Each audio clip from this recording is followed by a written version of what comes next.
ABC in the morning live here on ABC News GH with me, ABENA MANTE. This morning, diplomacy, healthcare and public confidence dominate our conversations. A diplomatic misunderstanding or perhaps something more has sparked debate after reports that Ghana has rejected a proposed visit by South Africa's President Cyril Ramaphosa, but South Africa is pushing back, insisting no formal request was ever made. So what exactly happened? Was this a communication breakdown, a diplomatic snub, or simply misinformation? And here at home, another story is raising difficult questions about our healthcare system. Musician Misbel has shared an emotional account alleging that a relative died because a hospital bed was unavailable at the Kolebu Teaching Hospital.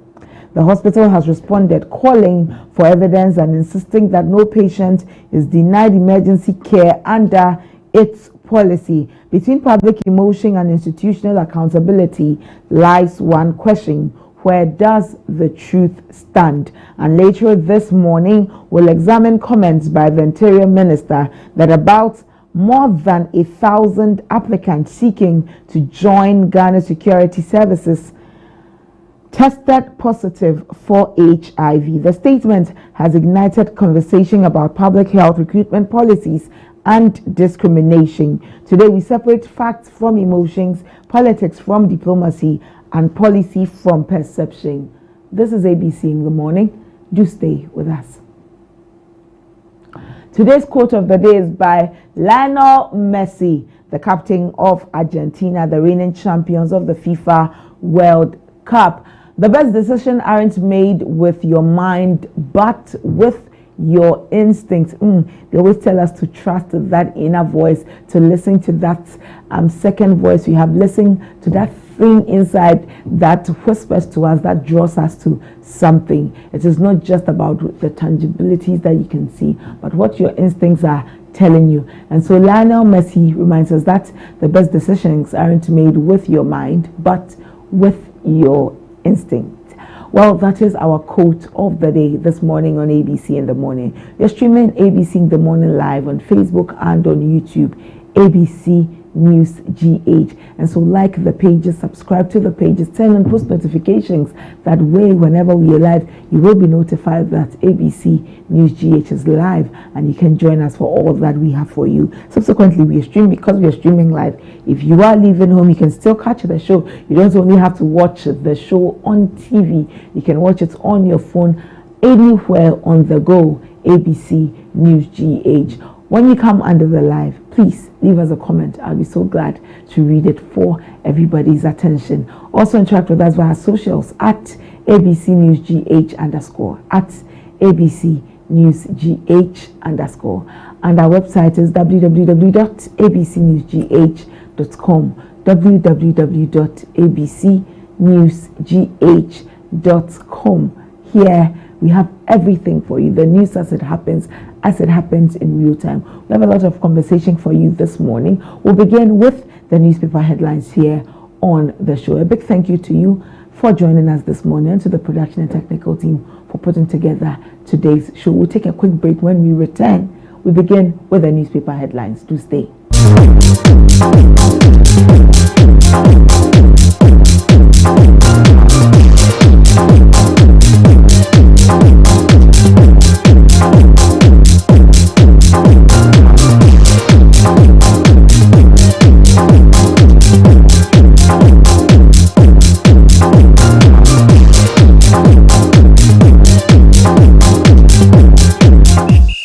Playing for your country, easy. Scoring, easy. Winning, easy. You know what be easy now? Kibo 4-in-1 Gary mix. Easy. It gets everything inside. Gary, creamer, sugar, roasted groundnuts. Just add water. Sharp my soakings make ready. Taste and energy. Made easy. I'm a match winner, but the real champion is Kibo 4-in-1 Gary mix. Champion taste. Also available strawberry, coconut and chocomore. This advert is FDA approved. Some things never change. Trends come and go, but in your cooking, you still choose a tomato mix you trust. Because real quality never changes. Thick, red, rich. Gino truly cares. This advert is FDA approved. The culture never chills, and neither do we. Viral moments, breaking stories, new drops, exclusive interviews, spotlight artists shaping the sound right now, and our African star of the week taking over timelines. Then it's straight to the top 10, the songs running the streets, owning your playlist and living rent free in your head. No skips, just heat, pure vibes. This is the Rundown, your ultimate destination for everything entertainment.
Welcome back. You're still watching ABC in the Morning Live here on ABC News GH. Now let's turn our attention to the newspapers. The Daily Guide newspaper reports government officials linked to Aussie $208 million meth bust. Muntaka says so. Interesting. Let's read some more details into this. And then 1,300 candidates have HIV. The Minister for the Interior says so. This is on the security services recruitment. And 2 killed, others injured in Seshi, Senyuano police residents clash. And Asante Hima picks Naneya Icha II as stool name. Nana Wonkwaso. And finally, Safo Kantanka didn't name next leader in will. Ajwa Safo's lawyer says so. These are the stories the Daily Guide newspaper are reporting this morning on their front page. The Publisher newspaper, government officials involved in $208 million meth scandal. Muntaka says so. Ramaphosa's visit frees minority demands full details. And there's some more stories on the front page of the Publisher newspaper. AG uncovers 5.27 billion Ghana cedis. And Akofena North Christo Asafo leader. These are the stories on the front page of the Publisher. These are the stories on the front page of the Publisher.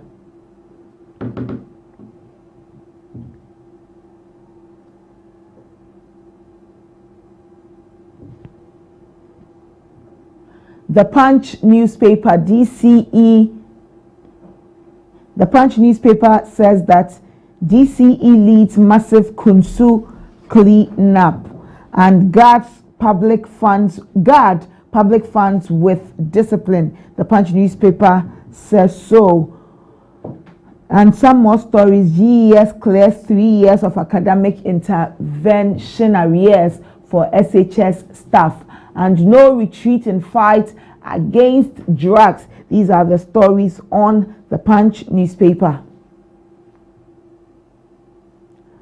Daily Times newspaper says police interdict 8 officers over fatal Senyuano shooting, 2 killed, 3 injured as IGP orders full investigation into the matter. Also on the Daily Times, dual citizenship bill hits roadblock. Council of States advises against passage, and Western North Police Commander assures residents of peaceful atmosphere, urges stakeholder support to fight crime, and alarmed over rising drowning cases. All right, these are some stories on the front page of the Daily Times. Daily Graphic is reporting Ghana takes tough stance against xenophobic attacks and declines South African president's visit. We'll look for more details from this story. And government unveils renewable energy plan. Also on the front page of the Daily Graphic, Goldfields Foundation, World Vision provide water for Damang community. And woman age 61 gives birth in Accra. Congratulations to you, ma'am, on this. The new Crusading Guide says Auditor General nails GNPC in 4.9 million Ghana cedi roguery, bypassed Parliament, flouts procurement rules while abandoning stalled projects. Interesting. Over 70,000 government fertilizers missing from warehouse in Eastern region. If it's missing, we should go make sure that we have found it or found them. Let's move away from the New Crusading Guide newspaper.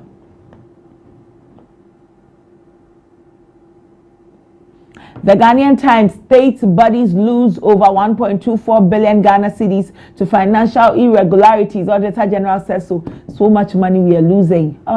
Focus on results, not numbers. That is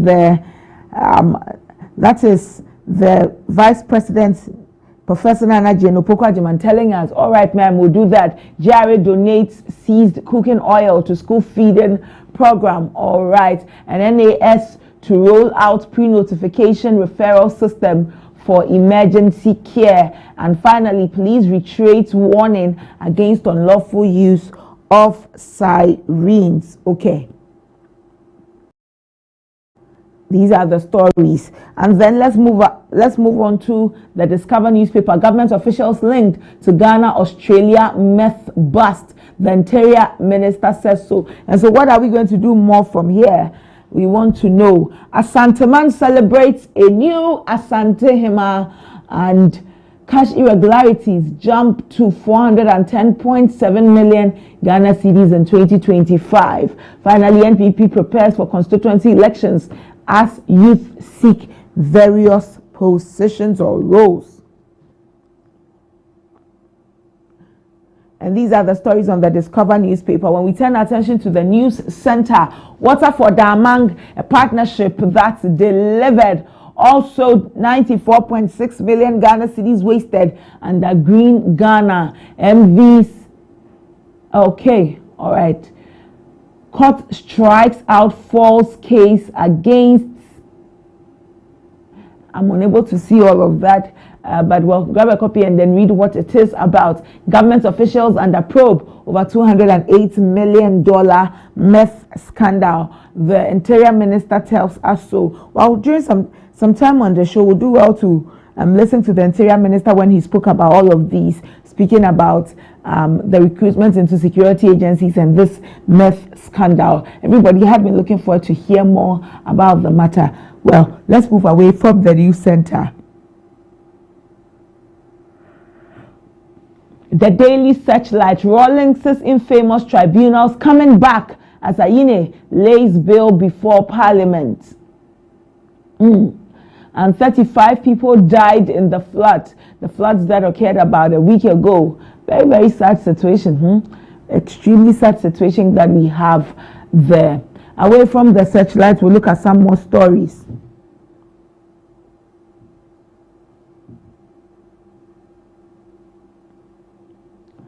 The Informer newspaper says Mahama snubs Ramaphosa over xenophobic attacked, and they call it a face-saving visit. Well, since this news made the headlines, a lot of people are actually happy. Yeah, we see Ramaphosa having meetings with people who are leading xenophobic attacks. No, we should see them take a stance before we grant them any audience.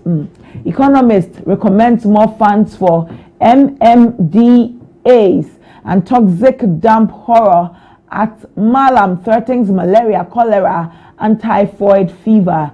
As for sanitation, we need to win the war. We really, really need to win the war with regards to this issue about sanitation. Let's move away from the Informer newspaper. Well, so these are the stories we have for you here on ABC in the morning, this morning, on the front pages of the various newspapers. You should grab a copy of any of them and read some more stories into them. We'll take a break. When we return, we'll begin with some conversations here on ABC in the morning. But while I go away, let me also bring you what is trending on social media with Daily Drop.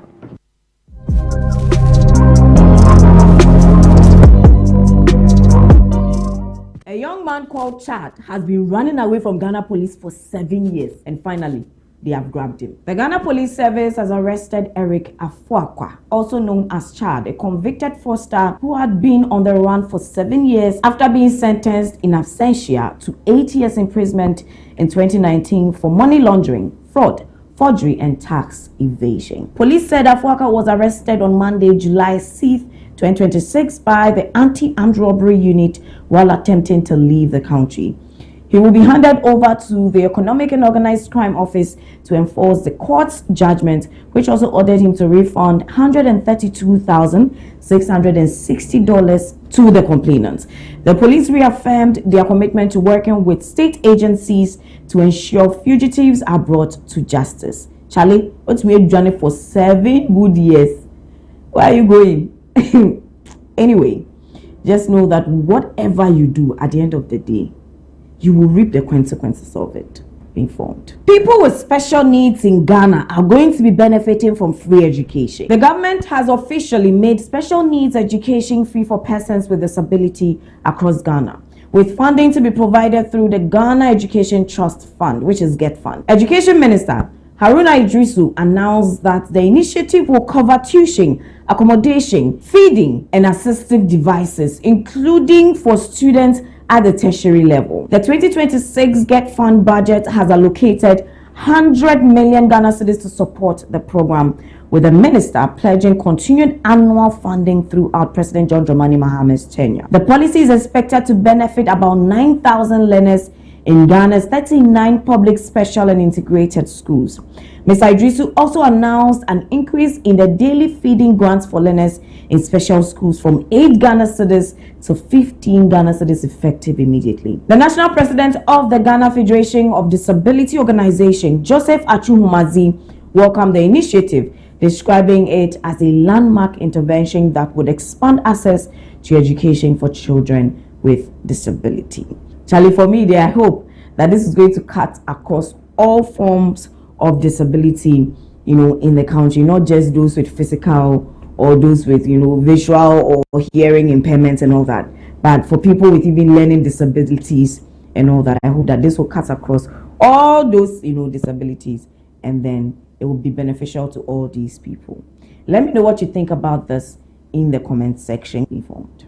FIFA, what is going on? Because this is the World Cup we are talking about. Now, here are some reasons why I'm saying that this World Cup has lost its integrity and credibility. Now, the World Cup then they play safe. The football, FIFA now shows say be biased, and FIFA now make everybody see he be moved by politics. An American striker that goes by the name Balogun was shown a red card. Now, after this player was shown a red card, USA was able to play Belgium yesterday evening. Now, according to what we know, the United States President Donald Trump has even come out to say that he called Gianni Infantino, personally called FIFA, the FIFA boss and told him that they should review the red card and try and overturn it because he's one of their top players. Now, they make sense at all. This one, they show, say, if they give red card, where then go talk, say, go change the red card, you go change the red card, then it means once you apply it for one player, apply it for everybody. Because the same tackle Balogun go do, with the same tackle, see the image down there. It's the same tackle Messi went to do on the Algerian player. So if you don't know, Belgium scored USA yesterday 4-1, knocking them out of the World Cup. Now, because they are the host nation,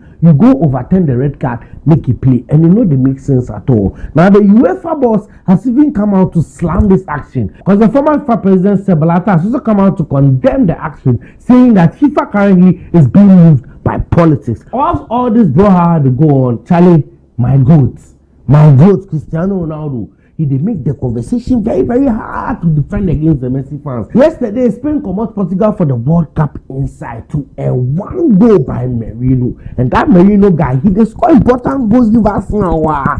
But Spain showed them that the legend is over and the future has just begun. And even after the match, Ronaldo go give press conference and what he go talk, even they make the matter hard for we the Ronaldo fans. How you go talk, say the Euros be the same as the World Cup? Cristiano Ronaldo. It doesn't make sense. Yes, you won it for your country, but you can't compare the Euros to the World Cup. On that part there, I'm not going to side with you. Share your opinions on this story and let's talk. Be informed. We all know Hambuso and his daughter Najat, and then how they've been creating content about the life of a single father, the daughter's journey, and all of that. And even recently, they went for an interview as Joy Prime, and everybody was excited. People have even been asking him in the comment section that where is the mother of the daughter, and he doesn't even respond. So guess what? Yetia and it's a police matter, abim. That the girl and the family have reported the guy to the police that when they had their relationship, allegedly, the girl was a minor. So there was a live session where Hambuso said his part of the story. He said when the lady was pregnant and was about to put to bed, he bought every single thing that they needed for the child and then gave it to her and she went to stay with her mother. So according to the guy, there was a point that he didn't even know the whereabouts of the lady. He didn't know. It was someone that called him and said that, he sends the money. He said there was a point that he even wanted to take care of the lady's education, but his father didn't agree. So based on everything that he said, it means the foundation of the whole problem is the family, the mother and the stepbrother, to be precise. Now let's go back to the police verdict. They sat down. They came to a conclusion that the child will be with the father throughout weekday and then on weekends, now upon him. But what people don't understand is that all this while the child is 4 years. After I mean, now what were you doing? Just after they went for an interview at Joy Prime, no, you showed yourself, you won't come and cause problems. People are saying that a film will be an girl so Let me know what you think in the comment section. Be informed. National service personnel 300,000 Ghana cedis. We yanka DVLA for yes smarter. So earlier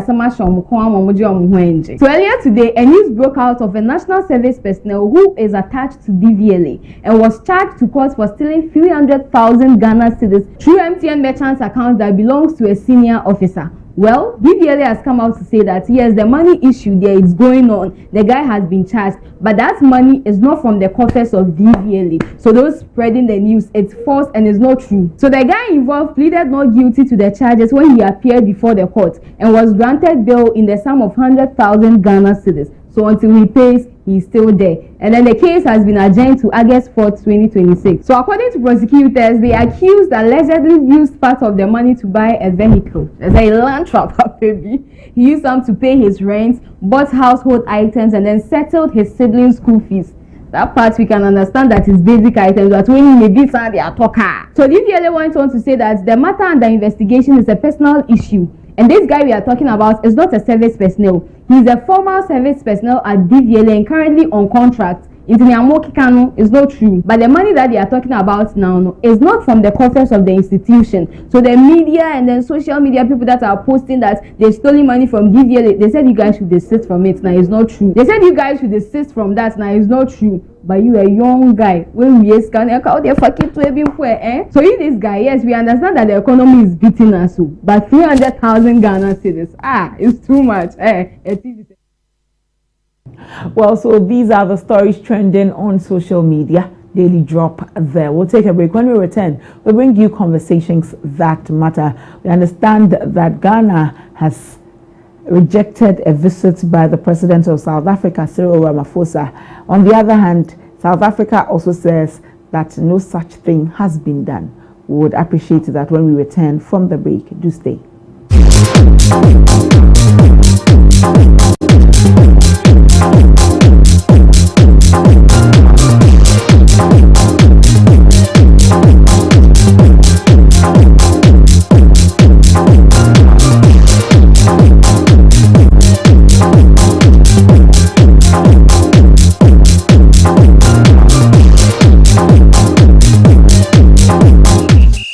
Playing for your country, enye easy.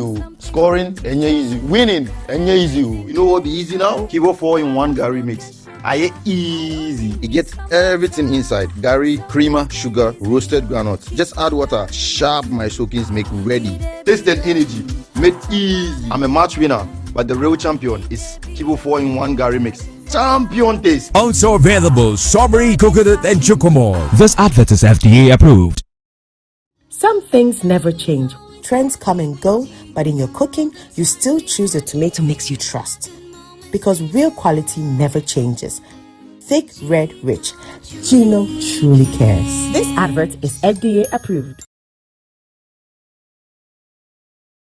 The culture never chills, and neither do we. Viral moments, breaking stories, new drops, exclusive interviews, spotlight artists shaping the sound right now, and our African star of the week taking over timelines. Then it's straight to the top 10, the songs running the streets, owning your playlist and living rent free in your head. No skips, just heats, pure vibes. This is the Rundown, your ultimate destination for everything entertainment.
Playing for your country, enye easy. Scoring, enye easy. Winning, enye easy. You know what be easy now? Kibo 4-in-1 Gary mix. I easy. It gets everything inside. Gary, creamer, sugar, roasted groundnuts. Just add water. Sharp my soakings make ready. Taste and energy.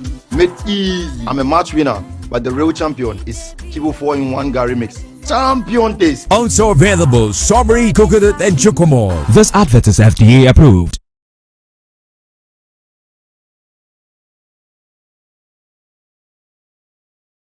Some things never change. Trends come and go, but in your cooking, you still choose the tomato mix you trust. Because real quality never changes. Thick, red, rich. Gino truly cares. This advert is FDA approved. The culture never chills, and neither do we. Viral moments, breaking stories, new drops, exclusive interviews, spotlight artists shaping the sound right now, and our African star of the week taking over timelines. Then it's straight to the top 10, the songs running the streets, owning your playlist and living rent-free in your head. No skips, just heat, pure vibes.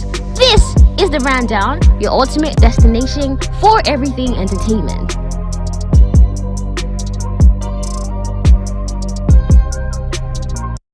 Sports without rules, a game without passion, an arena without chance. What drives the champions? What fuels the rivalry? What separates the winners from the rest in the world of sports? Eugene Soti, your chief data guy on the Talking Point.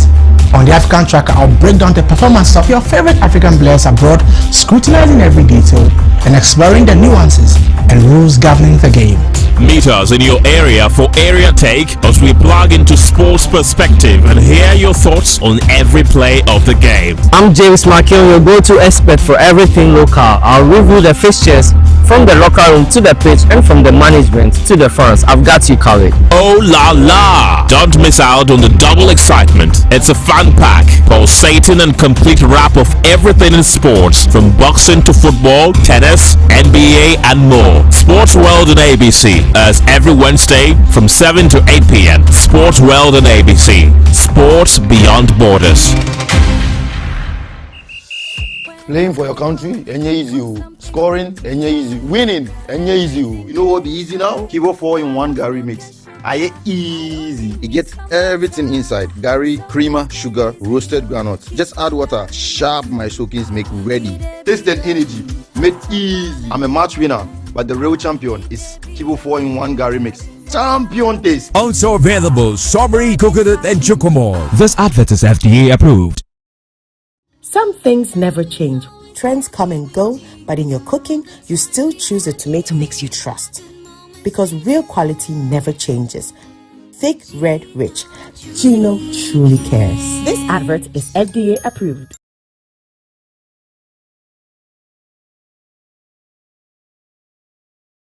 The culture never chills, and neither do we.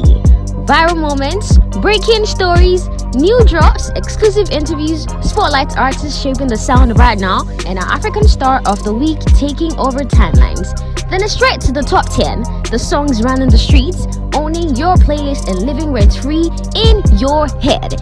No skips, just heat, pure vibes. This is the Rundown, your ultimate destination for everything entertainment.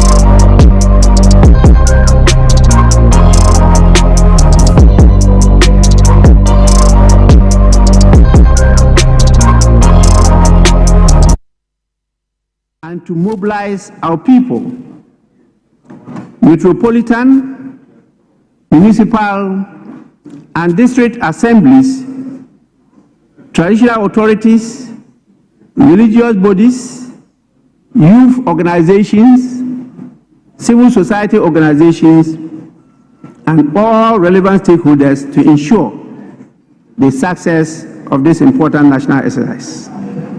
Honorable members, in further demonstration of Parliament's commitment to this national undertaking, I'm inviting leadership of the House, and I did that this morning, to an urgent consultation on the most appropriate institutional response by Parliament. Among the matters we considered was whether it would be appropriate for the House not to sit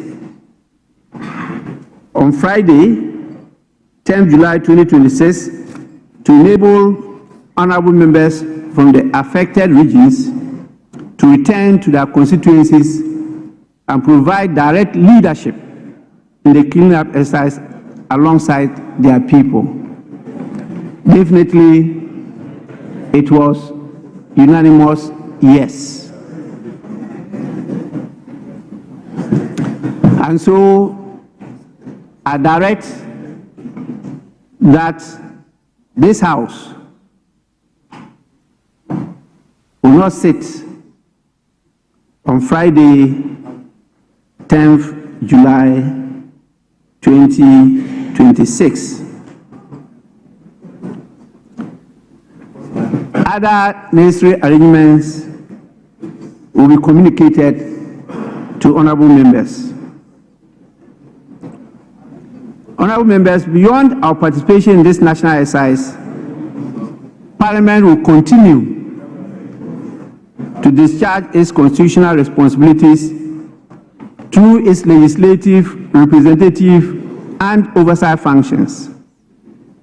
In this regard, I encourage the following committees, particularly those responsible for environment, local government and rural development, works and housing, sanitation, health, disaster management and climate resilience, to continue their oversight engagements and collaborate with the appropriate institutions to examine the underlying causes of recurring flooding, assess the effectiveness of existing policy and legislative interventions, and make recommendations that will strengthen Ghana's resilience against future disasters. Honorable members, these periodic clean-up exercises are becoming nothingness. What it calls for is sustained commitment to environmental governance, effective enforcement of planning and sanitation laws, responsible development practices, proper maintenance of drainage infrastructure, and behavioral change on the part of all citizens. Parliament stands ready to support every lawful and practical measure that advances these national objectives. Please, committees should go beyond just sightseeing. Let's identify those, particularly public officials, who have been involved in doing what is wrong and not what is right, and let's take the appropriate actions. If some houses have to go, so be it. If some people have to be detained, so be it. If some people have to be taken through the due process, we will support that cause.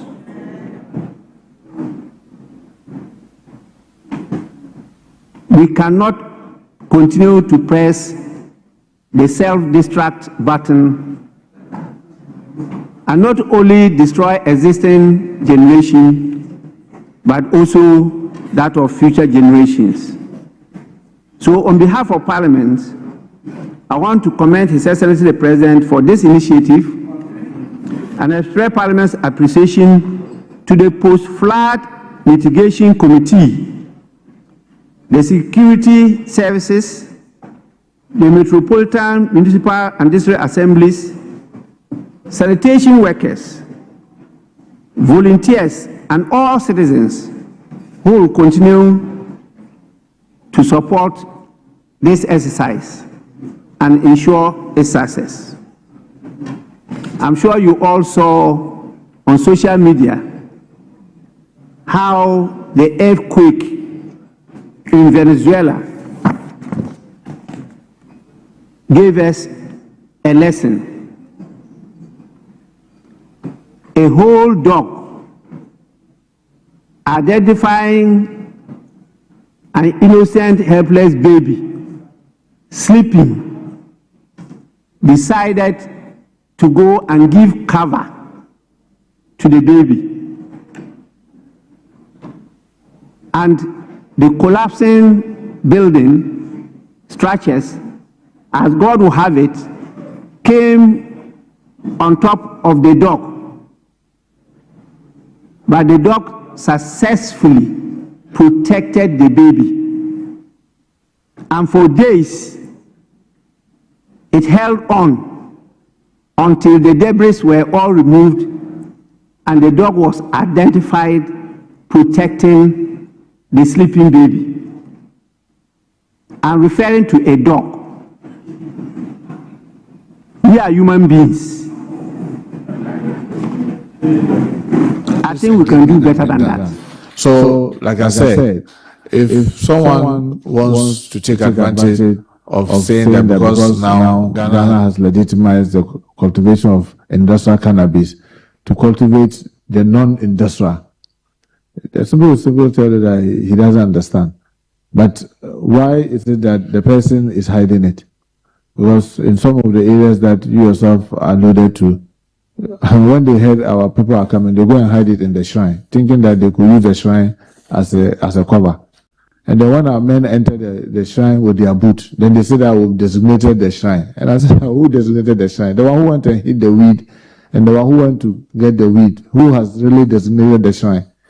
If you go and hide arms in the mosque, and then the soldier has to be instructed to go in and get the arms, and truly he goes in and he finds the arms.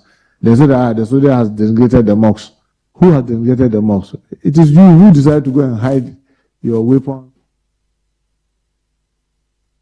You're welcome back. Well, you're welcome back from Parliament, where we heard the speaker. It's been a while since we saw the speaker in the chamber speaking with the representatives, MPs in Parliament. Let's turn our attention to a matter that has become quite important. You know, it's been one that has been in the news for a while now. This whole issue of no bets, no bets, no bets, no bets.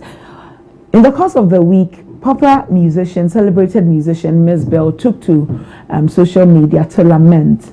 She said she had lost a sister because of no bed available at Kolebu, this whole issue of no bed syndrome. Following that, the Kolebu Teaching Hospital or Kolebu Management has released a statement. Let us listen to Ms. Bell, and then when we come back, I'll read Kolebu's statement to you. And then we can look at both sides of the story and better appreciate the matter. Kolebu, we cannot blame the nurses and the doctors. Yeah, blame your bino. Fit to be more fancy. There be a me too, Masum, and Pani Kolebu, and to a Mampany about Bako.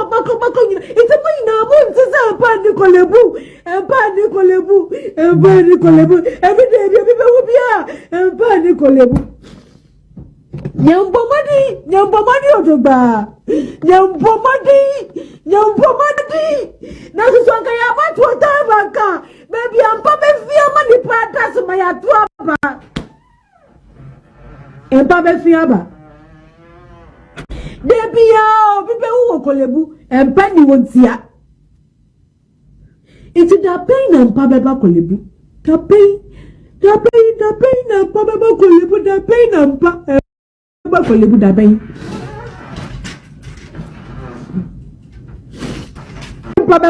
Kolebu We cannot blame the nurses and the doctors.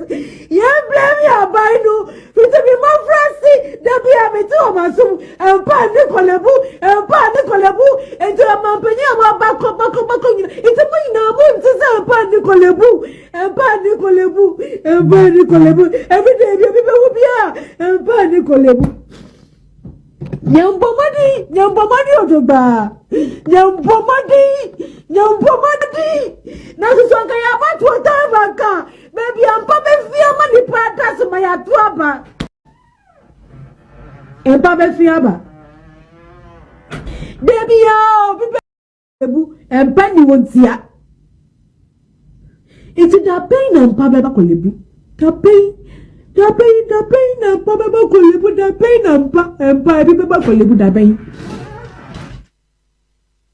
Well, so that is Ms. Bell, who says that we should not blame the doctors, we should not blame the nurses at Kolebu.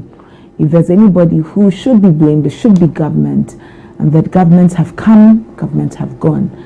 But the situation of no bed in our major hospitals continue to persist.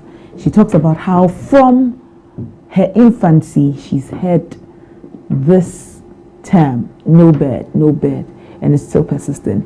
She took to social media to lament because she said she had lost a sister to this cruel fate, no beds. Well, Kolebu management has released a statement to clarify the situation. Management seeks clarification on video by Ms. Bell. The management of Kolebu Teaching Hospital, KBTH, has taken note of a video currently circulating on social media published by Ms. Bell, which suggests that her relative passed away as a result of the unavailability of a bed at the hospital. Management wishes to assure the public that the hospital treats all allegations concerning patients' care with the utmost seriousness. Since becoming aware of the publication, every effort has been made to establish contact with Ms. Bell and her family to ascertain the circumstances surrounding the unfortunate incident. In particular, the hospital seeks to determine whether the deceased was referred to Kolebu Teaching Hospital and denied admission upon arrival, or whether the patient had not yet been transferred to the hospital and was advised to await the availability of a bed. As at the time of this notice, the hospital has not been able to engage the family directly to verify the facts. Management is calling on Ms. Bell to provide the necessary information to enable us investigate the claims made in the video.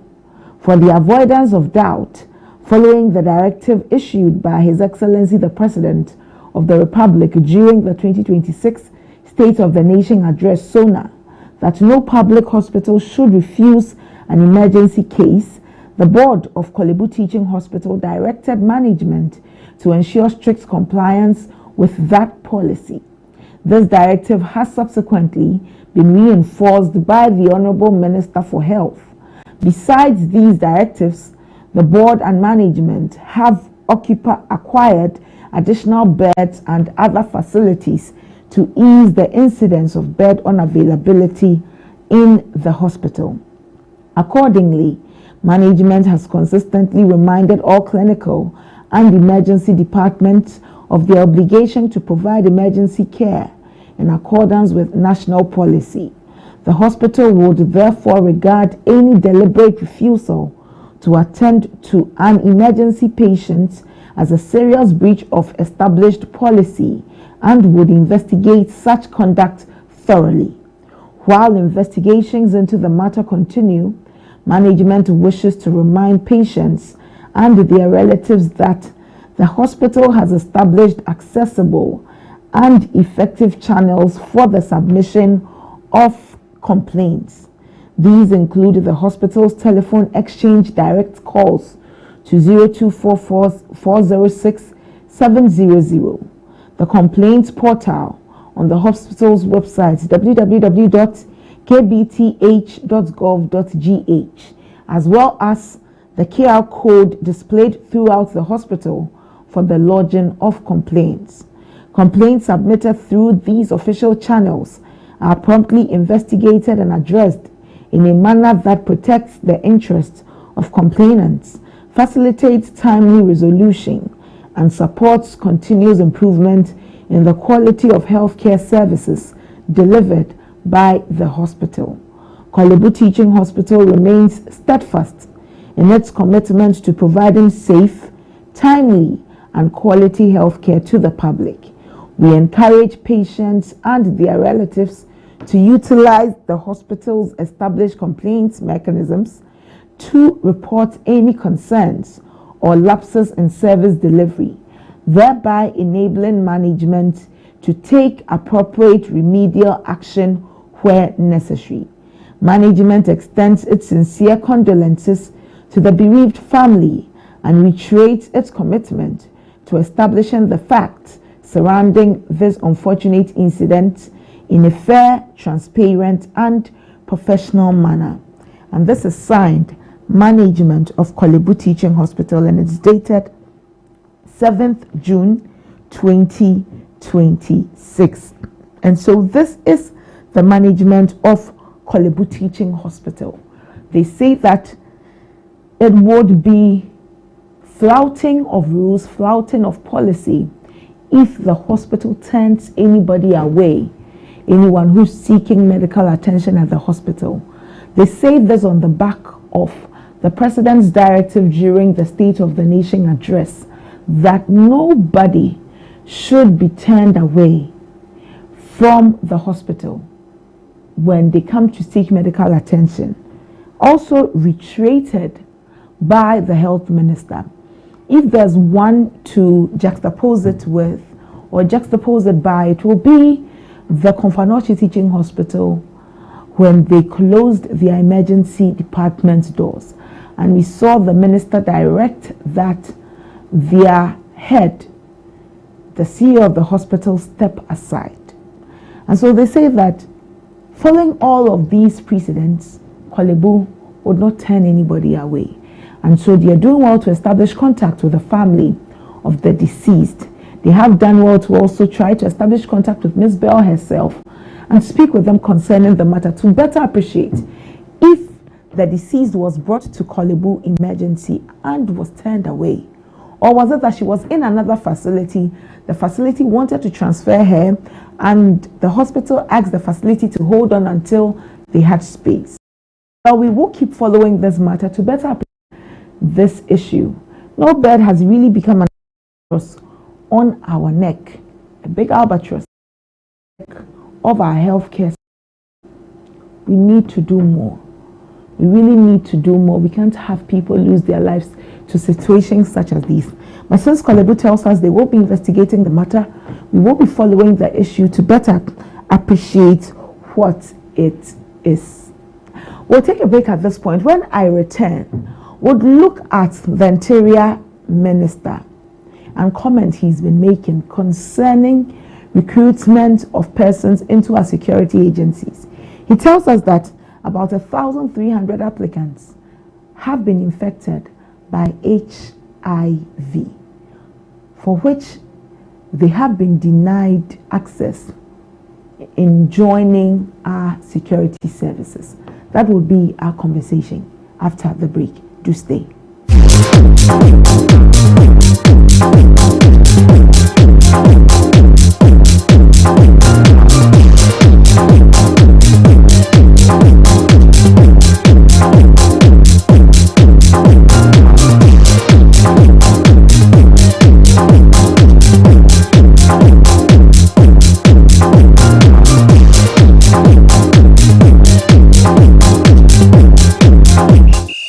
Playing for your country, easy. Scoring, easy. Winning, easy. You know what be easy now? Kivo 4-in-1 Gary mix.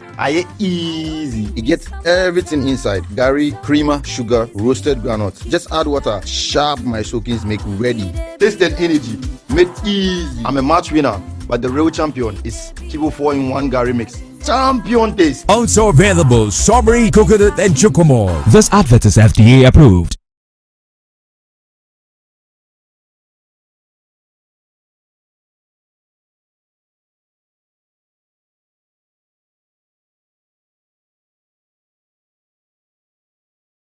Some things never change. Trends come and go, but in your cooking, you still choose a tomato mix you trust. Because real quality never changes. Thick, red, rich. Gino truly cares. This advert is FDA approved.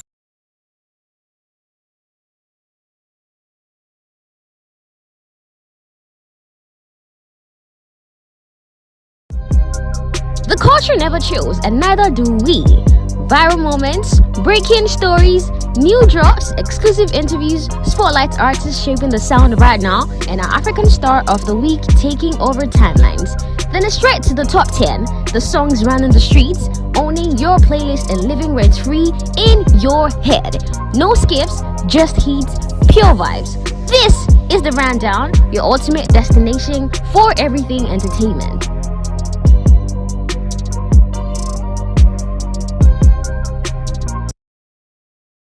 Sports without rules, a game without passion, an arena without chance. What drives the champions? What fuels the rivalry? What separates the winners from the rest in the world of sports? Eugene Soti, your chief data guy on the talking point.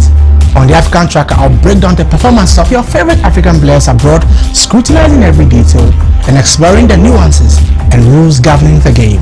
Meet us in your area for Area Take as we plug into sports perspective and hear your thoughts on every play of the game. I'm James Makion, your go-to expert for everything local. I'll review the fixtures from the locker room to the pitch and from the management to the fans. I've got you covered. Oh la la! Don't miss out on the double excitement. It's a fun pack, pulsating and complete wrap of everything in sports, from boxing to football, tennis, NBA and more. Sports World on ABC as every Wednesday from 7 to...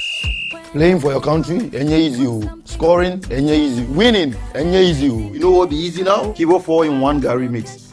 Easy. It gets everything inside. Gary, creamer, sugar, roasted groundnuts. Just add water. Sharp my soakings make ready. Taste and energy. Made easy. I'm a match winner, but the real champion is Kibo 4-in-1 Gary mix. Champion taste. Also available strawberry, coconut and chocolate. This advert is FDA approved. Some things never change. Trends come and go, but in your cooking, you still choose a tomato mix you trust. Because real quality never changes. Thick, red, rich. Gino truly cares. This advert is FDA approved.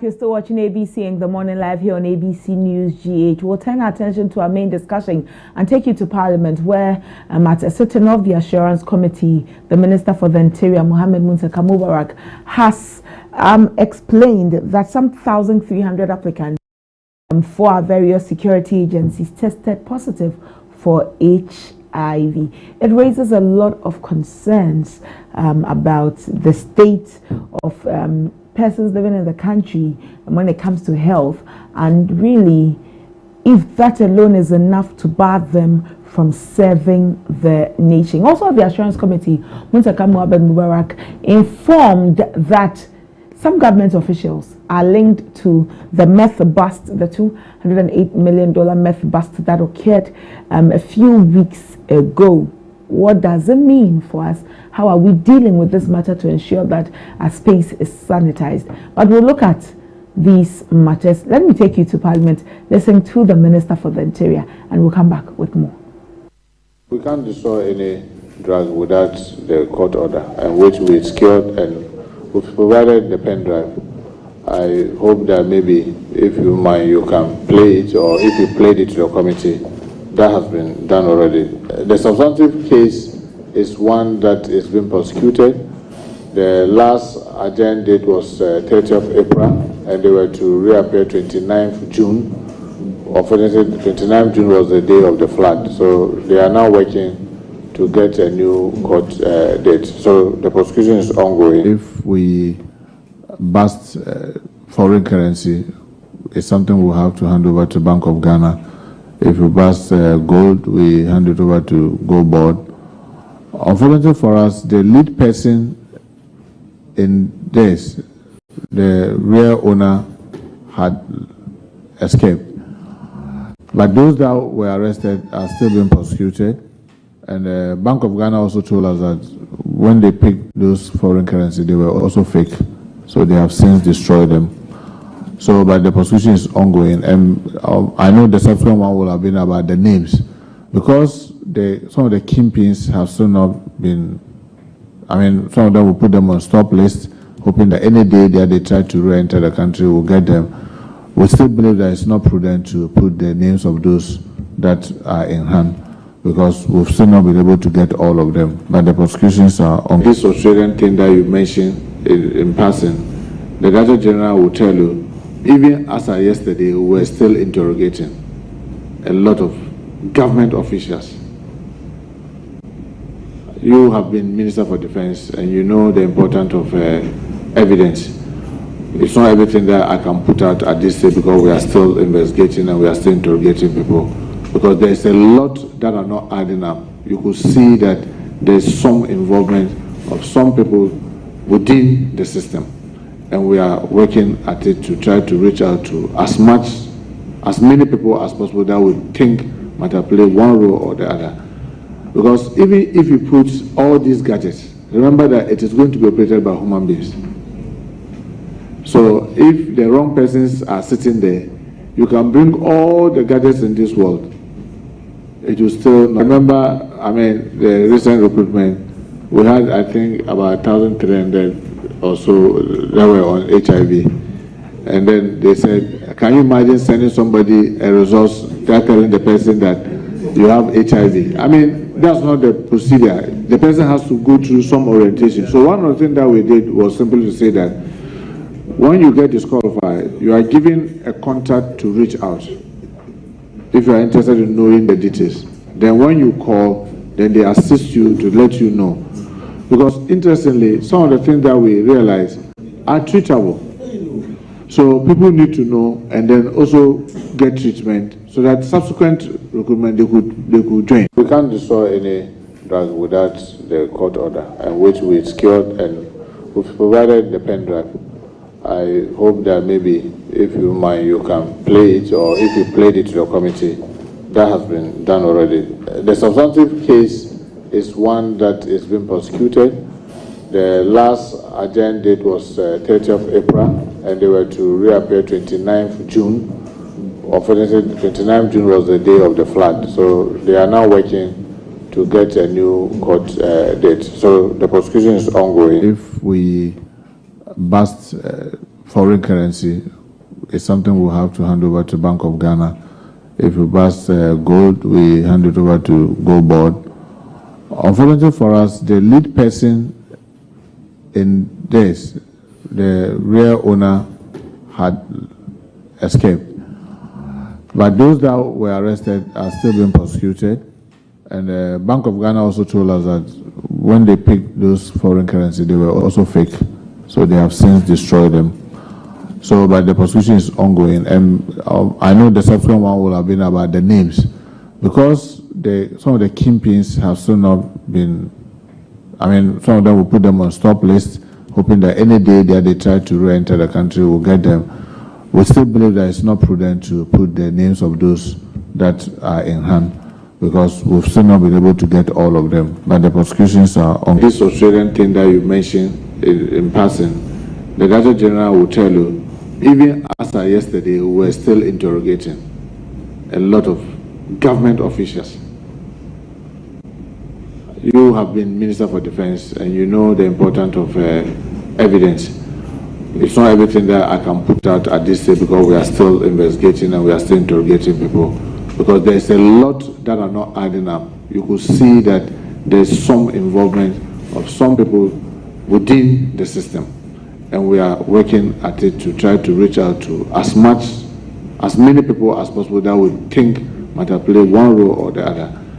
Because even if you put all these gadgets, remember that it is going to be operated by human beings.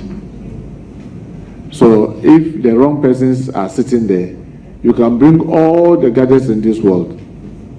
It will still not. Remember, I mean, the recent recruitment, we had, I think, about 1,300 or so that were on HIV.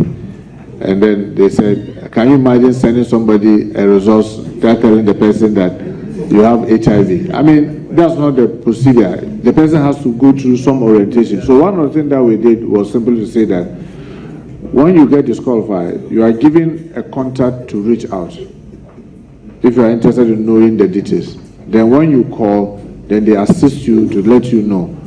Because interestingly, some of the things that we realize are treatable. So people need to know, and then also that is the Minister for the Interior, Mohammed Muntaka Mubarak. I'm giving updates on some of the issues, especially on the HIV issues. Some 1,300 persons who applied to be enlisted into our security services have HIV. They are HIV positive. He said, but well, you cannot call them and tell them that this is the issue.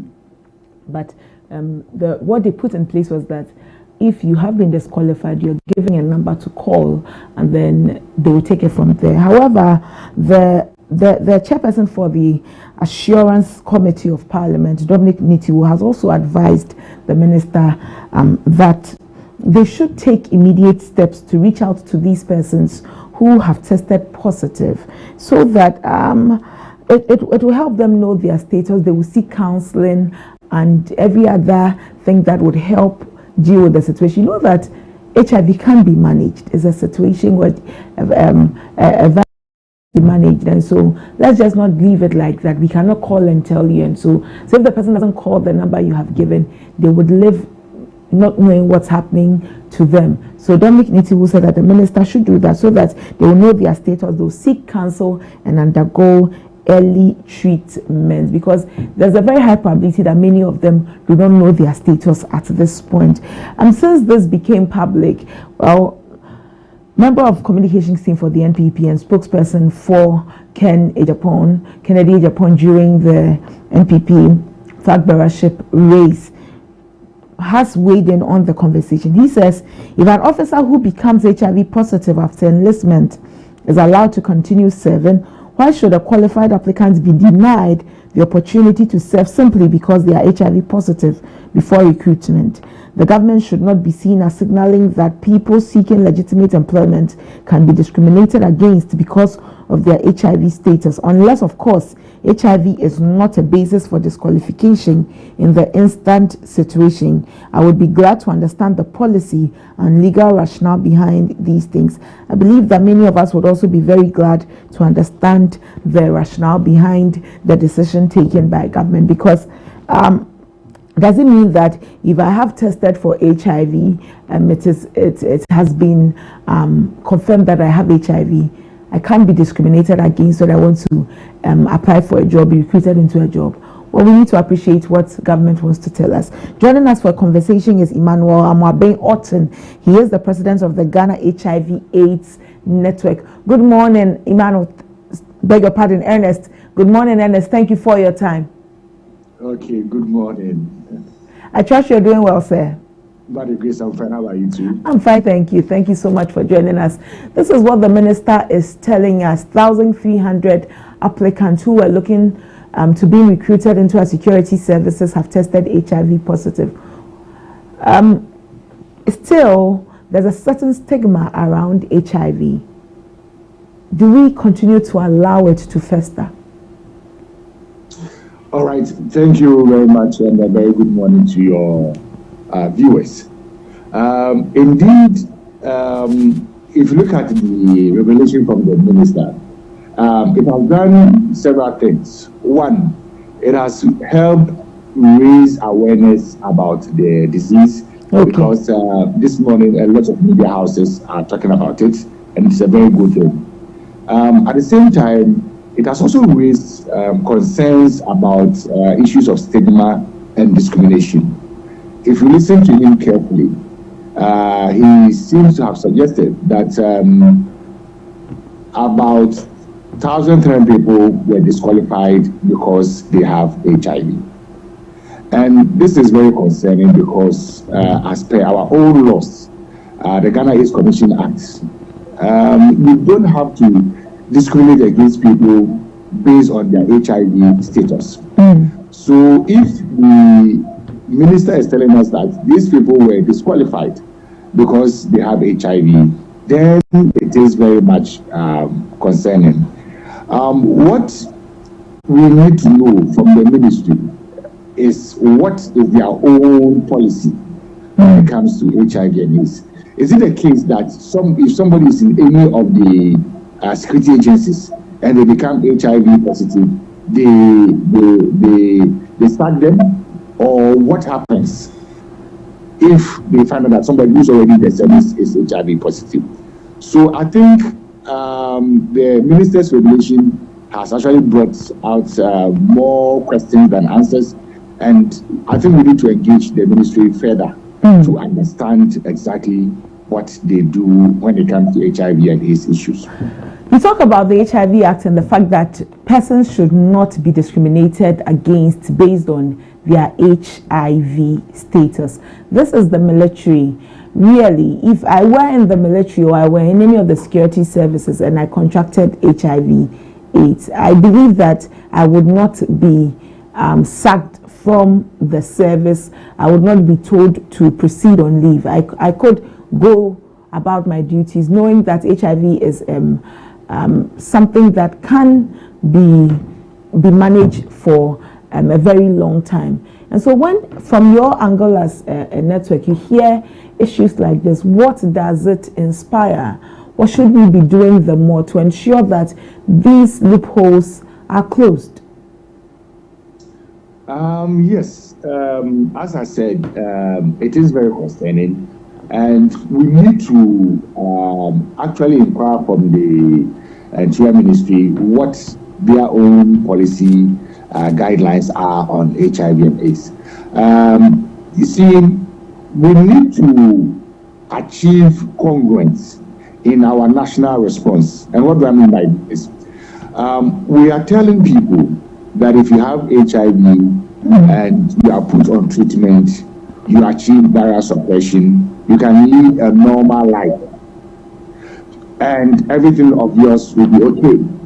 So if you want break, we are saying this, and in another break, we are refusing to sign up people into the security agencies because of their status. Then clearly there is a discrimination issue here. So as I said, we need to get the Interior Ministry to come out with more answers regarding this particular revelation. Well, as a network, what do you do concerning issues like these? Up until now, like you mentioned, there's a lot of conversation because of the minister's revelation. However, it also exposes us to the fact that there's a lot of discrimination within the system, that those who still act a certain way when they hear about HIV. And so as a network, how do you also position yourself to ensure that we are reducing stigma, we are increasing awareness? Yes, we work closely with the Ghana AIDS Commission, and we do the education, except that, stigma is very, very, very difficult to defeat. When we started the national response, our prevalence was around 3.6 at some point in time. We have been able to fight to bring the prevalence down to 1.49 at the moment, but stigma still remains very high, in spite of the fact that we have medications available for persons who test positive. Because of the socio-cultural beliefs, because of religious beliefs that surround the HIV infection. Predominantly in Ghana, about 80% of our cases are through sex. So many people then believe that if you get HIV, you are either promiscuous, or you are being unfaithful, or you are doing something that the society frowns upon. So because of that, many people still have challenges accepting the disease. But we'll continue to do education. We'll continue to let people understand that at this present point in time, there are people who were actually born with the disease, and a lot of them, because of the antiretroviral drugs, have survived. So we should understand that sex is not the only way through which people get HIV. About 15% of our infections are through mother to child. So that should tell you that there are a lot of young, children today who are actually born with the disease. But many of them, because they're on treatment, they are fit and they're able to do their work very well. So we don't see why that should be a basis for discrimination. Well, in not seeing why it should be a basis for discrimination, I mean, the security services, I believe, have various departments for which persons can work. Do you see this this disqualification as a result of not having enough slots, and so persons who have tested positive have become the casualties in this process? Well, I wouldn't draw that conclusion because if you listen to the minister, other persons have other conditions like cardio conditions. Hepatitis B also came up, and some other diseases. So I wouldn't say that persons living with HIV or persons who are believed to be HIV were targeted. No, I wouldn't draw that conclusion. Well, the minister says that for those who have the HIV, you cannot just call them and tell them. And so when they gave them, they informed them that they had been disqualified. They gave numbers for them to call, and in calling, then they would pick it from there. How do we deal with such a sensitive situation? Because the chairman of the Assurances Committee is also impressing on the minister that it will be necessary that they inform these persons whom it has been established that have HIV, so that they can get counseling and then treatments can quickly begin. Where do we stand, and how do we manage this situation in the best light? Yes. Two things. The first thing is that we need to find out whether the persons who underwent the screening were actually made aware that they be tested for HIV. The minister says no, they have not been made aware. So if they were not made aware, then that is where the problem is. Because if you haven't told me you are testing me for HIV, and suddenly you show up with an HIV result in my face, it's really problematic. So this also calls probably for some reforms regarding how this exercise is done. I'm also very curious in finding out whether this is the first time we are having such numbers, or in the past we've been having these numbers, and if so, how has it been handled in the past? Why is it suddenly a big issue now? So that's why I keep insisting that the ministry needs to come out clearly to explain this matter. I am of the view that persons who have been diagnosed or persons who have been tested need to be made aware, because in Ghana, as per our guidelines, it is not enough for you to conclude via one test that somebody is HIV positive. You need to do at least 3 tests. So these persons will have to be informed So they go for confirmatory tests to see whether indeed they are HIV positive or not. Because now what the minister's regulation has also done is that it's going to cause a lot of mental health issues for all disqualified persons. Because now each and every one of them will be wondering, am I part of the 1,300 or not? So I think it will be important that these persons are contacted and then they are made to undergo the necessary confirmatory tests. And if they are positive, then they can be put on treatment. I think that will be more helpful than just allowing the situation, to go without any concrete effort to reach out to the affected persons. Well, moving forward to demystify the whole conversation about HIV and to also ensure that we live in a society where stigma does not become the norm. What do we do the more? Well, so we need to make the laws work, because we already have the laws, we have the frameworks, so we need to make the laws work. That's very, very important.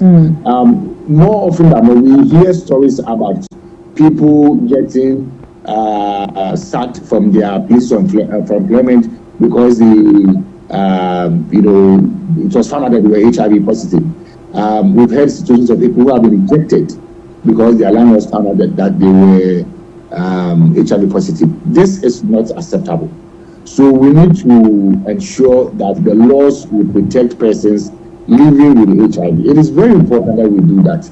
And then also, we need to have governments come out clearly to let us know whether indeed it is the case, whether it's a government policy that if you are HIV positive, you cannot be in any of the forces.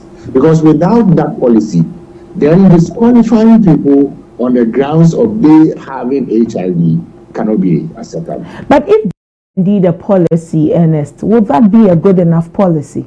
No, it will not be a good enough policy. But then if there were a policy, then there will be a basis, there will be an explanation, there will be a reason as to why they think that is so. Then that reasoning can then be challenged. That reasoning can then be contested for us to settle it legally, whether it is appropriate or not. But where there is no such policy, then clearly there's a loophole. So the ministry can then exploit that loophole to deny people employment. There are stories of people who have undergone this, and it's not the best. Because in one breath, we are telling people, take your medication, you will be strong, you will be healthy, you can do your normal chores and normal work and everything. In another breath, we are denying people employment into government offices because of their HIV status. Certainly, there's an incongruence here. It's not the best. So I think that this conversation mustn't just die down as one of those things that come up and then it just flips away. I think that we must ride on this conversation to call for clear reforms on how some of these things are done in this country. Has government done enough to create a safe space for people living with HIV and AIDS? Well, in terms of stigma and discrimination, I would say no, because there is still widespread stigma across the country. Some families are very supportive. Some families are very supportive, and so they know a family member is HIV positive, but they support them. Others also discriminate and stigmatize against them. And predominantly it's because of lack of information. People are still of the view that if somebody gets HIV, then it means they are going to die. But when they are educated, they have to understand that no, a person living with HIV can still go about their normal, vocations. Then many people get to understand. In fact, there are discordant couples, couples where one partner is positive and the other is negative, because of education, they get to accept the situation to the extent that where the mothers are the ones who are positive, when you are put on medication, they go ahead to give birth and their children turn out to be HIV negative. So yes, some people understand the situation, but because education is low, there is still that stigma, and not just stigma, but sensationalism as well. Because the minister says so many things, but you see, the HIV one is the one which has come up, strongly, and everybody is talking about it because it also has that sensational element. So I think that government needs to seize the opportunity to now comprehensively address the HIV situation in the country. Okay. Well, Ernest, we're most grateful for your time this morning. Thank you. You are most welcome. Ernest Amoabenyoten is the president of the Ghana HIV/AIDS Network, sharing his thoughts on this matter. We'll also be speaking quickly with Dr. Henry Siao Jangma. He's a family physician at the Greater Accra Regional Hospital, popularly known as RIDGE, on this matter. Well, we understand, and we've been told so many times that being diagnosed with HIV is not the end of life. It should not put a stop to your dreams, to achieving your dreams. And so please, do not let it hold you down. That so many applicants were disqualified, and like Ernest said, at this point, it may be causing a certain amount of fear in all of the applicants, because you don't know if you are one of the 1,300. And so moving forward, I believe there can be a better way of breaking such news, dealing with it, because the minister coming to a committee and then say it is carried over the news could also, scare some people, and rightly so. If I were one of, I may be scared if I did not have so much information about AIDS, about HIV, and how drugs can keep me going as a regular person all along. And so these are some of the issues that we are faced with at this point. But what do we do from there? I remember as a child all of the campaigns against HIV and AIDS, teaching us to show love, to show care. It really was good campaign, actually, because it helped us to assimilate. It also helped us to avoid stigma, and it's one of the biggest issues for which people are not very, very comfortable talking about their health situations. The stigma that is attached with declaration. Everybody starts to look at you a certain way, but we've gone way past that. Science has improved, medicine has improved. You can live a very normal life. And I agree with Ernest when he says that we should then know really what is the policy. Is the policy that if you are someone who's been diagnosed with HIV, you automatically are barred from serving in any of our security agencies? What is it?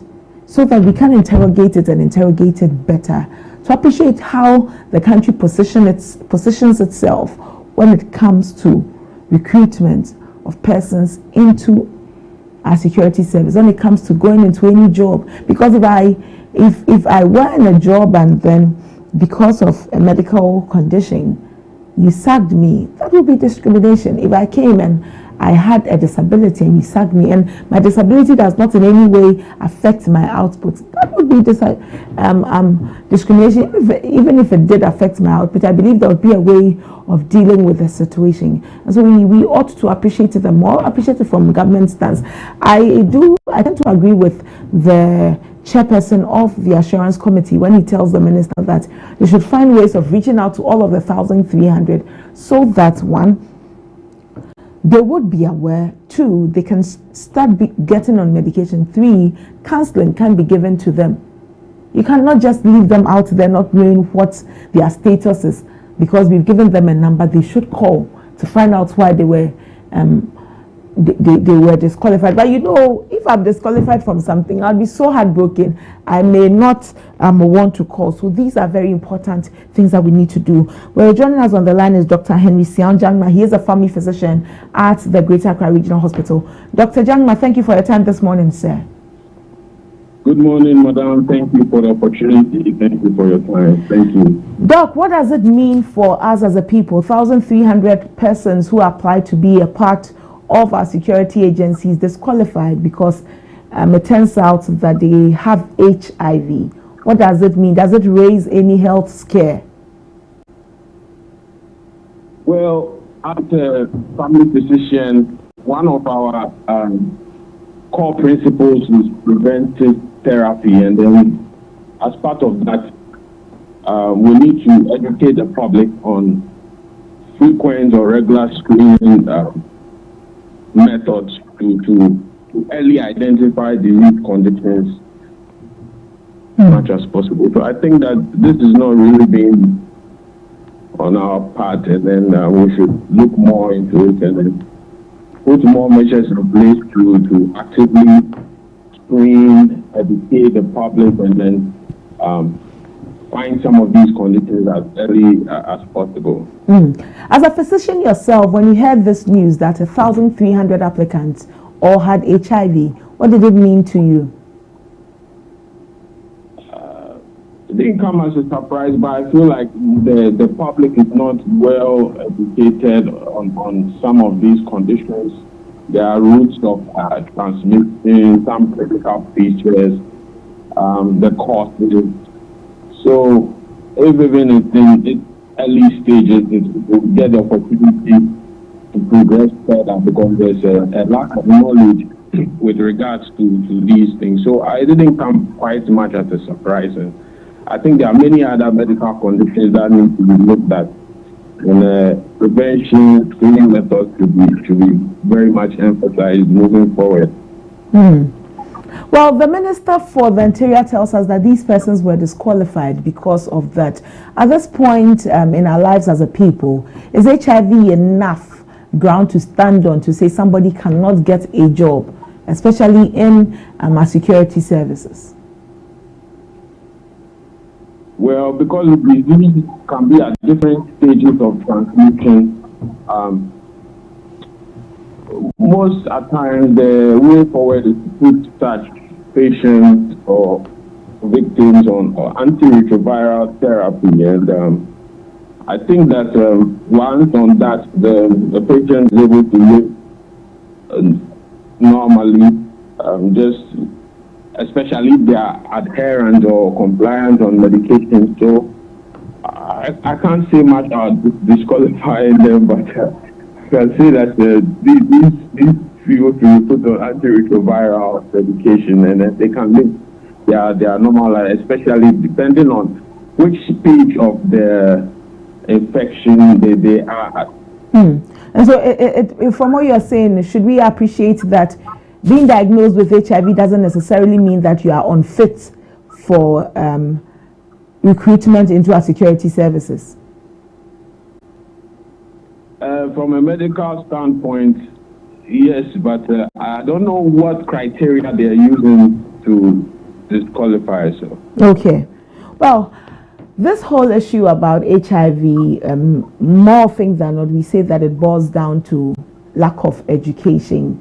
From where you sit as a medical person, are we doing enough as a people to educate ourselves about HIV? I don't think so. I think the public health measures should be a bit more intentional and repeated, consistent, and then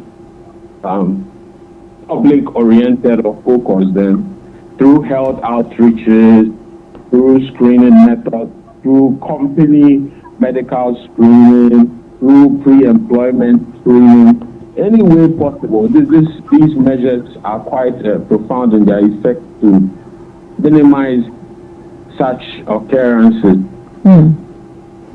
Well, at what rate should I, as a person, I'm a young woman, I'm hearing about HIV, at what rate should I be visiting the hospital for screening to check whether I am safe or I have been infected?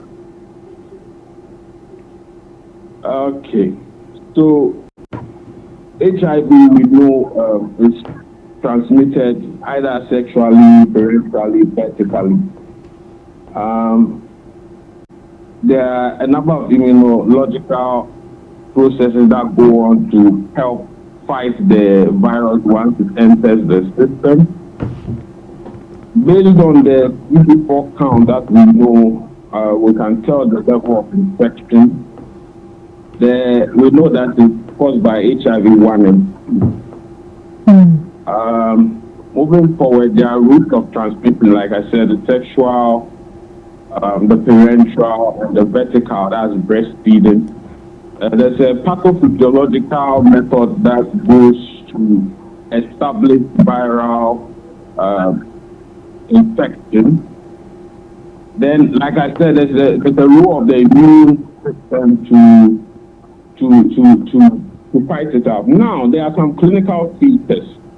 So for the acute infection, you can have something called acute retroviral syndrome, where you have fever, usually low grade, fatigues, myalgias, which is muscle pain, arthralgias, which is joint pain. You can have headache and lymphadenopathy. Lymphadenopathy just means swelling in the lymph node, as we know. You can have a rash. There are gastrointestinal symptoms like nausea, diarrhea, weight loss, persistent sore throat, etc., etc. So once some of these things are coming up, some of these things are coming up, then it's necessary to screen. For example, if you have someone with persistent or recurrent vulvovaginal candidiasis, as we know. So in that case, we'll just check for the yeast in the vaginal fluid. But then, as part of management, we can also quickly add on a screening test for HIV. So it really depends on the cases. So knowing these clinical features, I think health professionals should add on these tests just to benefit patients on an individual level, separate from the screening method. Okay. Well, finally, before you go, Doc, if I have gone for screening and it turns out my results are HIV positive, what next for me? What should I do? So there are different stages.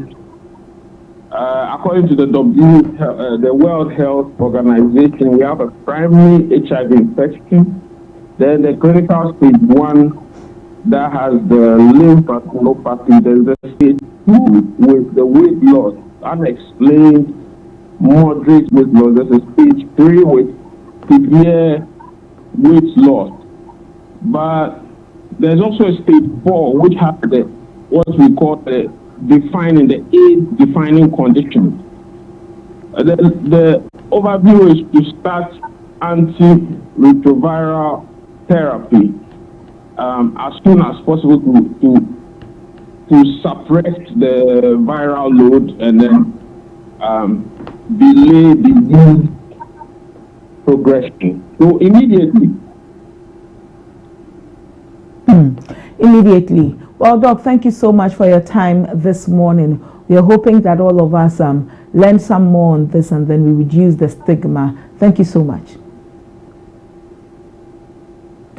Dr. Henry Sian Jangma is a family physician at the Greater Accra Regional Hospital. Also speaking on the matter, the Ashanti Regional Chair, Ashanti Regional Minister, Dr. Franka Makohene, has also weighed in on the conversation about HIV. He says there should be no panic or stigmatization. According to the figures presented, approximately 100,000 applicants underwent medical screening, given an HIV prevalence about 1.3%, which is slightly lower than Ghana's national prevalence of 1.49%. This indicates that the findings are not unusual within the general population. HIV is a manageable chronic condition with effective treatments available. Our focus should be on prevention, early testing, and access to treatment. No fears. HIV can be managed. Get tested now. Indeed, we should get tested now.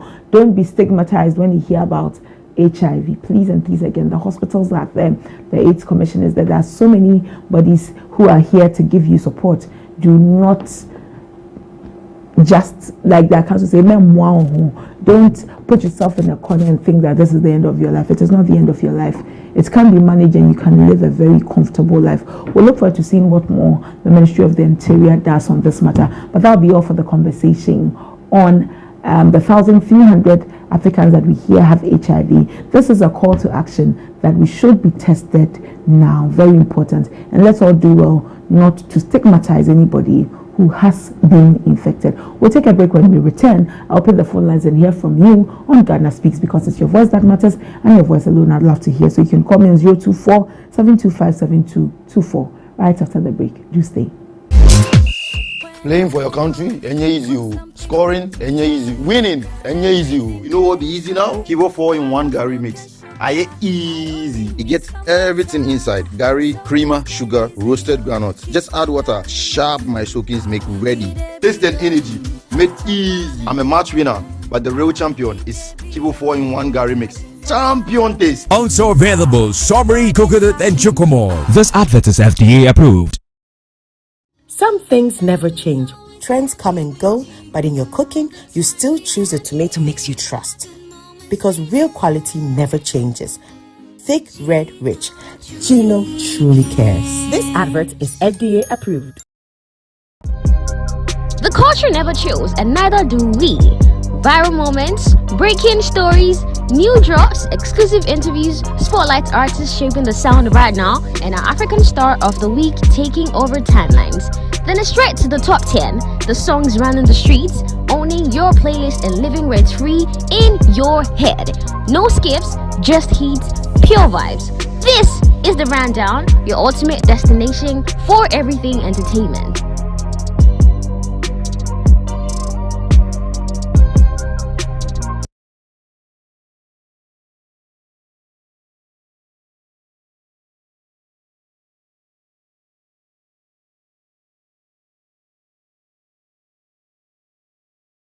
Baby, we are second. So you know betum pon a na advert. Let's why you say be advert no you betum pon na kwara nim dia. Do you need a media house to shoot quality TV ad for your company or product? Bring your company's vision to life. And me come from media house we am potential films. So you must so you must don't worry. So you betum pon e cost you through advert dia contact woman. We help businesses build their brands. Quality reach their target audience and ultimately drive sales and revenue growth. Perfect. Contact good script about your product, sound, jet. They'll give you quality pictures.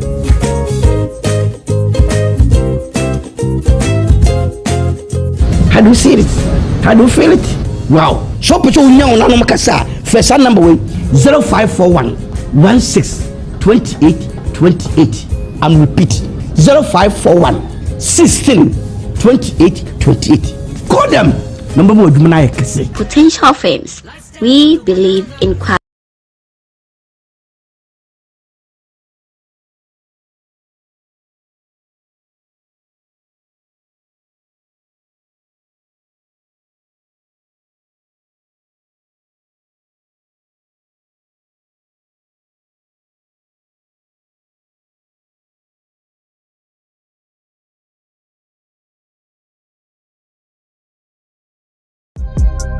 The culture never chills, and neither do we. Viral moments, breaking stories, new drops, exclusive interviews, spotlight artists shaping the sound right now, and our African Star of the Week taking over timelines. Then it's straight to the top 10, the songs running the streets, owning your playlist and living where it's free in your head. No skips, just heat, pure vibes. This is the Rundown, your ultimate destination for everything entertainment.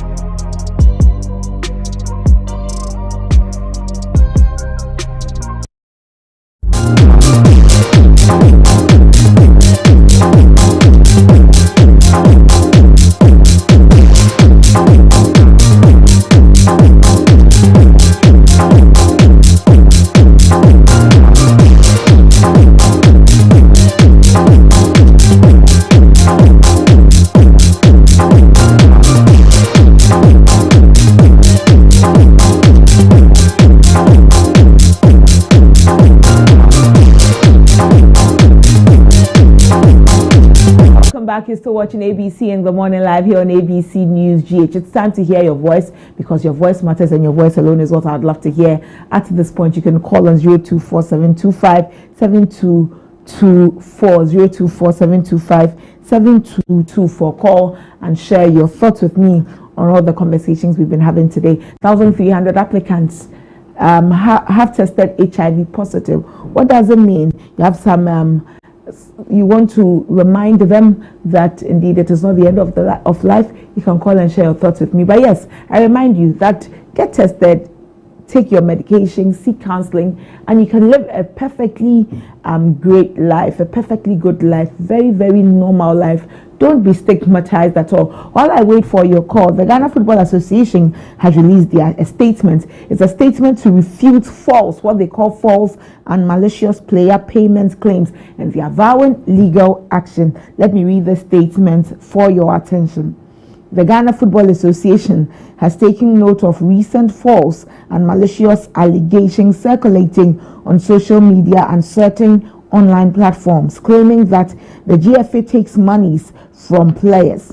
A case in point is an allegation purportedly made by a purported relative of Prince Owusu that he was asked to cede a percentage of his potential earnings from cap to the GFA. We categorically and unequivocally deny these claims in their entirety.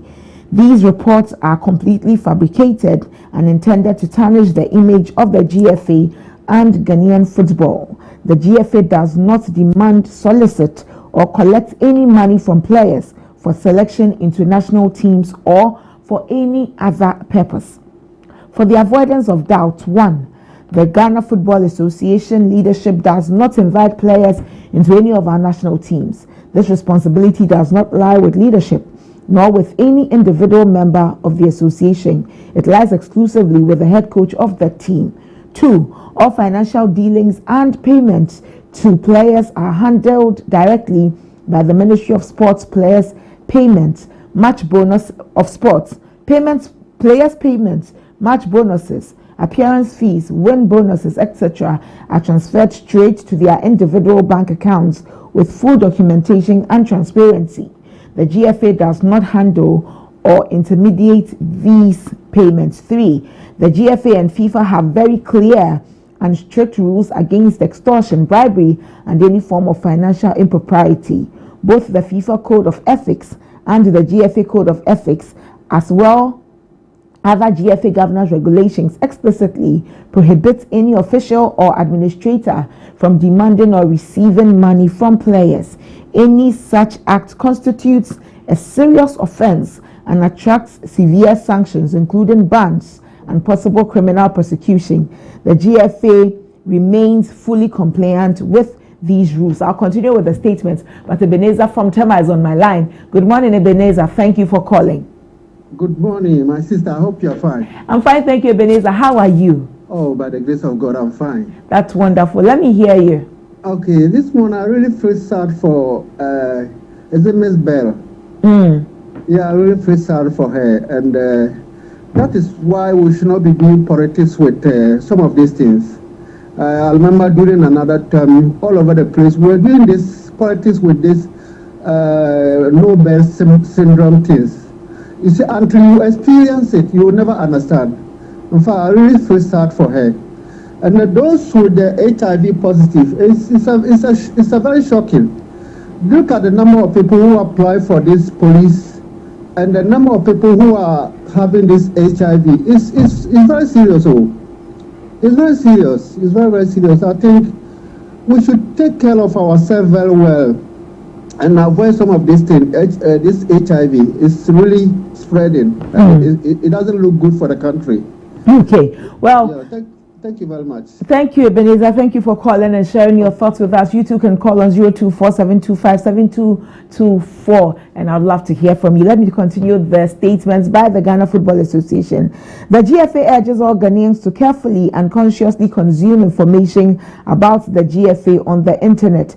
The recent exit of the Black Stars has sadly triggered a wave of misinformation, fake news and malicious stories aimed at creating unnecessary tension and division.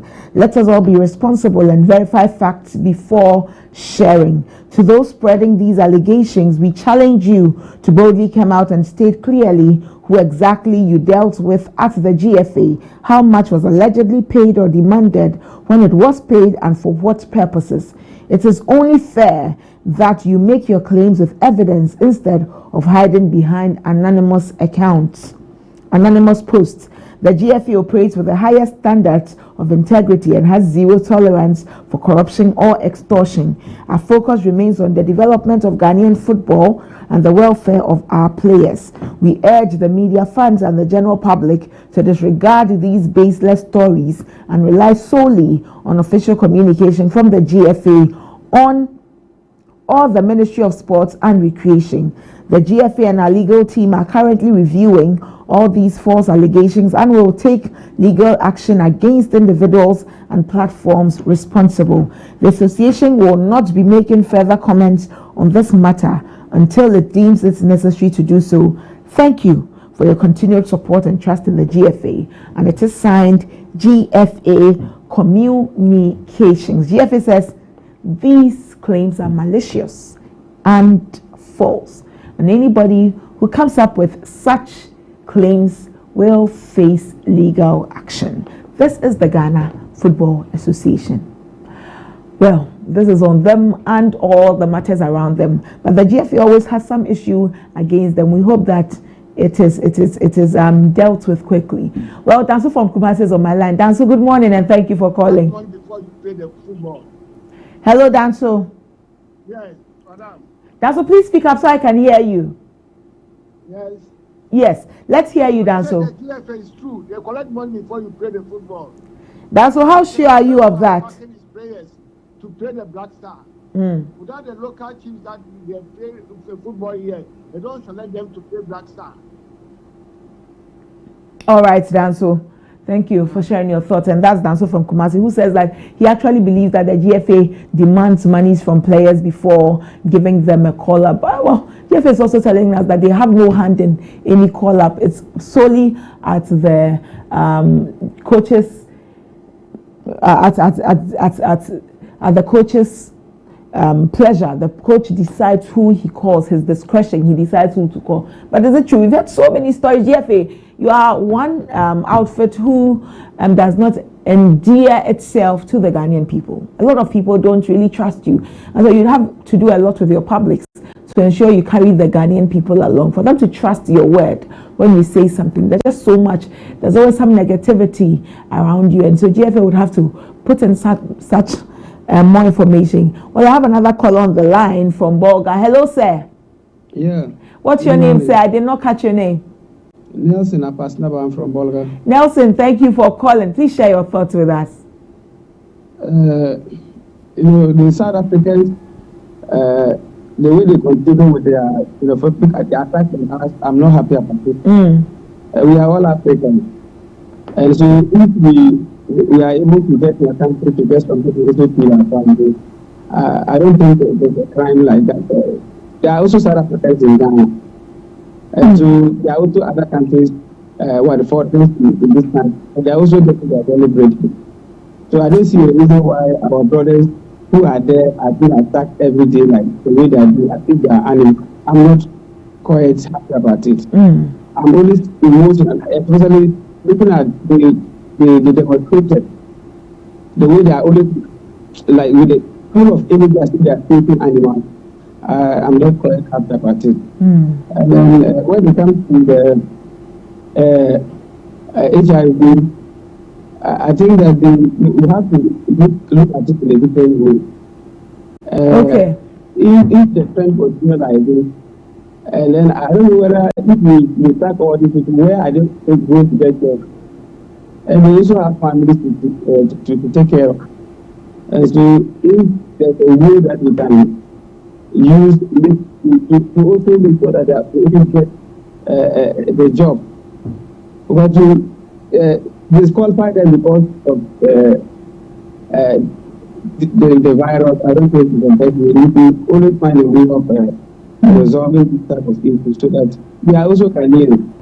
If you do that, it's like you are stigmatizing them. If the government is doing this, how more an ordinary person like me? So the responsibility will have to start from the head. I mean, the government has to feel that they care about the sick, and especially the followers they do this thing. About the GFA, there's always that rule. That is what they do, but I haven't maybe gotten any evidence, but there's always that rumor that before you get the national team, you have to pass through a lot of hell before you get there. And then if this is, as we read the community, I believe it will be like that. But if there's something in the dark that we don't know, but they are only trying to give us information, that is not good. But we are only told that before you get there, there's a lot of hurdle. So they will also try to make it free. Those that deserve to be there, they will be there. Not because they have money to pay, or they are influential, or they have good people in government or at the GFA. That's why they give the opportunity. I think there should be more transparent for all of us to understand moving forward. Okay. Thank you very much. Thank you so much, Nelson, for weighing in on the conversation. Let's hear you too. 024725224 You call and share your thoughts with us on the conversations. We've been having. I love so much to hear from you. Before I wrap up on the show this morning here on ABC in the morning, share your thoughts with me on all the conversation on the GFA statement. There's just quite a number of quotes on GFA's statement. So they posted it on X, and there's just a lot of people. Somebody says, produce back statements and financial transactions to prove to the whole Ghana that this is false. Will GFA do that? I have a caller from Kaswa. Hello, good morning. Good morning, madam. What's your name, sir? My name is Jay. Jay, thank you for calling, Jay. Please speak up. We want to hear you. Please, I wanted to know those who have the HIV. Whether they got it from Tatata or from different source. Whether they got it from where? Tatata, or they got it from different source. Oh, HIV could be contracted from in various ways. It could be through sexual intercourse and other ways, as has been have been enumerated today on the show. And so that is why we say let's reduce the stigma. More often than not, we stigmatize people because we think they've been promiscuous. That's why they got the HIV. So these people, will they be cancelled, or how are they going to take it? Well, so the minister says that they gave all of those who were disqualified. Let us understand that it's not only 1,300 people that were disqualified. More people were disqualified. However, they gave everybody a number to call. Call and find out why you were disqualified. If you call and you have HIV, they will take you through counseling. In addition, the chairman of the Assurances Committee in Parliament has told the minister that don't even wait for them to call. Reach out to them. Let's give them counseling. Let's get them to start receiving medical attention so that they can live a very comfortable life. So yes, they would be given all that is needed to allow them to live a very normal life. Thank you very much. All right. Thank you too. Thank you for calling and sharing your thoughts with us here on the show. Like I was saying, GFA statements has generated a lot of buzz on social media. Like I said, a lot of Ghanaians really do not trust the GFA. I see the quote to GFA's post, and many people do not believe it at all. GFA, you have a lot of work to do. You do have a lot of work to do, because if the same Ghanaians who you are working for, because football is for us, don't believe your statement. We've heard it one too many times that GFA is corrupt, GFA takes parts of players' monies, GFA does this, does that.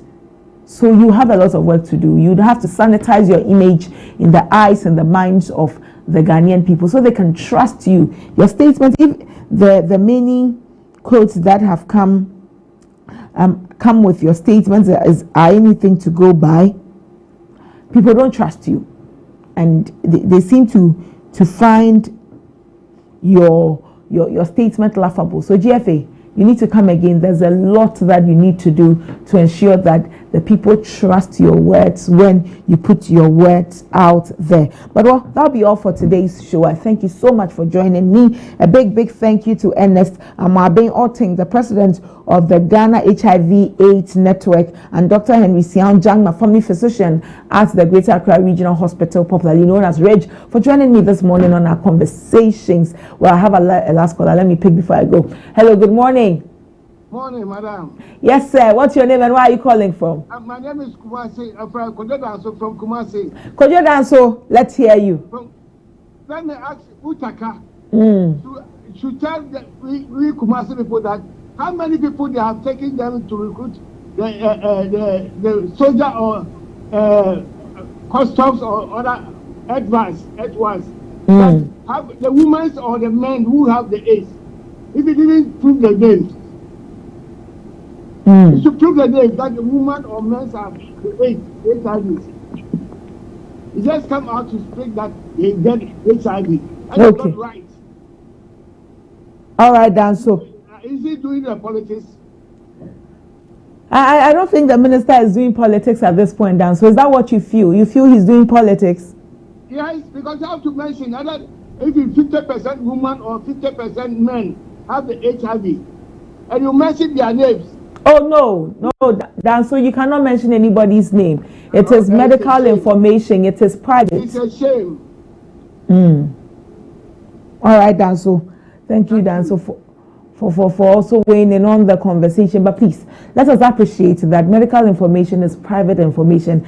It would be very, very, very, very wrong for me to sit here and then begin to talk about somebody's medical condition.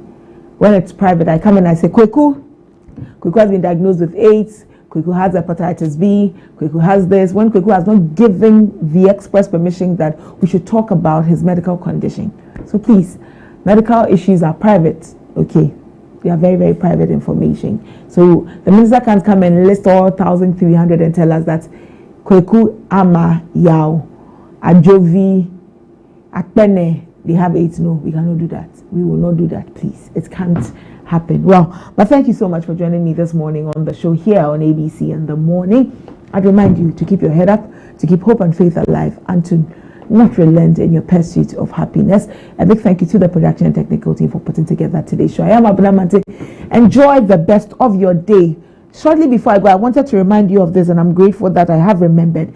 The Ghana Meteorological Agency still reminding us of the weather. Let's pay particular attention to it, please. Let's pay particular attention to it. About an hour ago, the Ghana Meteorological Agency released their latest forecast. This is what they said. It says, our forecast is coming to life. Thunderstorms with rain is currently falling over parts of the Ashanti, Bono East and Savannah regions, whilst light rain has been reported in sections of Accra. Help us track today's weather. Comment with your location and tell us what's happening. Every observation will help us improve our monitoring. So please follow the Ghana Meteorological Agency as their forecasts keep coming in. But when you're stepping out, please be careful. The rains are coming. As much as depends on us, let us be very, very careful.